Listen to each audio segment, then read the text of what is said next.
ఇంకేమంటున్నాడు? వ్యభిచారం చేయొద్దని కూడా ఉంది కదా. వ్యభిచారానికి మూలం ఏంటి? మోహపు చూపు. మోహపు చూపుతో చూచు ప్రతివాడు అప్పుడే, ప్రతి ఆమె అప్పుడే. దేవుడు మనిషికి ఉంచిన సహజ కోరికల్లో, సహజ వాంఛల్లో లైంగిక వాంఛ ఒకటి, ఆకలి దప్పులు ఒకటి, ఇలా ఉన్నాయండి. కాబట్టి మోహపు చూపుతో నువ్వు చూస్తే అప్పుడే వ్యభిచారం చేసిన వాడవవుతావు, వ్యభిచారం చేసిన దాన్ని అవుతావు. పురుషుడి మీద స్త్రీ అయినా, స్త్రీ మీద పురుషుడైనా మోహపు చూపే పెట్టుకోవద్దు. తద్వారా నువ్వు వ్యభిచారం చేయాలనే ఆలోచన ఉండదు. నువ్వు అలాంటి చూపుతో చూస్తే నువ్వు అలాంటి క్రియలు చేసేవాడవవుతావు. కాబట్టి అలాంటి క్రియలు చేయాలని, అలాంటి చూపు చూపించేది ఎవరంట? దేవుడా? సాతానుడు, అపవాది.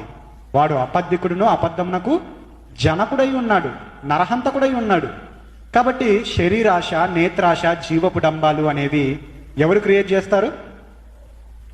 అపవాది లేదా సాతానుడు, వాడు క్రియేట్ చేస్తాడు. కాబట్టి ఏమంటున్నాడంటే వ్యభిచారం చేయొద్దు అనేది ధర్మశాస్త్రము చెప్పింది కదా, ఆజ్ఞ కదా.